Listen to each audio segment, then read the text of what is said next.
তাদেরকে আমরা অশেষ অশেষ সম্মাননা জানাই। সভাপতি মাননীয় সুন্নত বৈদ্য, তার অক্লান্ত পরিশ্রম আর চেষ্টা আমাদের এই মাহফিল এত দূর পর্যন্ত আগিয়ে নিয়ে এসেছে।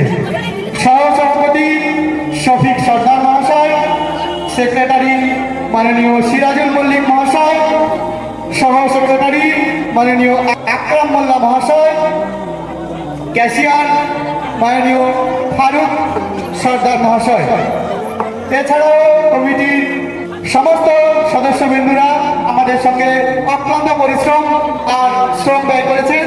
তারা হলেন সাইদুল লস্কর, ইয়াজুল লস্কর, জয়রুদ্দিন বৈদ্য, আলিম লস্কর, মাননীয় নূর ইসলাম লস্কর, রাজেশ সর্দার, মাননীয় আমিরুল সর্দার, আবু আইদা বৈদ্য, মহিদুল লস্কর, ফারুক সর্দার, রফিকুল লস্কর, আরফাত সর্দার, আমাদুল্লাহ সর্দার, আওকাত সর্দার, আমিনুদ্দিন সর্দার, মোস্তফা লস্কর। এরপরে আমি প্রথম দিনের মতো দ্বিতীয় দিনেও আমাদের গ্রামের সেই দাদাকে আরও কিছু গজল ও ইসলামিক বাণী শোনানোর জন্য অনুরোধ করেছিলাম, যার দ্বিতীয় দিনের কিছু মুহূর্ত আপনাদের জন্য।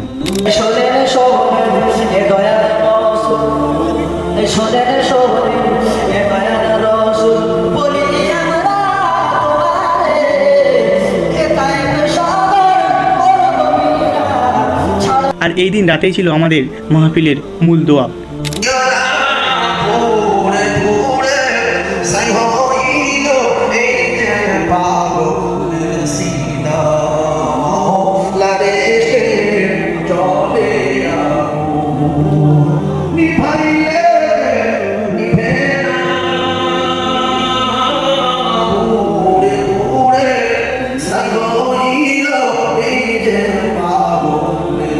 পুরো মাঠ জুড়ে নিরাপত্তা, সবার চোখে এক অন্যরকম ভাব। দোয়ার সামনে মানুষের মন সবসময় নরম হয়ে যায়।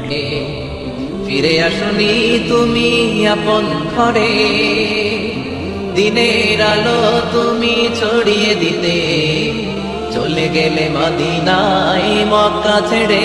হে রাসূল তোমাকে ভুলি আমি কেমন করে, হে রাসূল তোমাকে ভুলি আমি কেমন করে।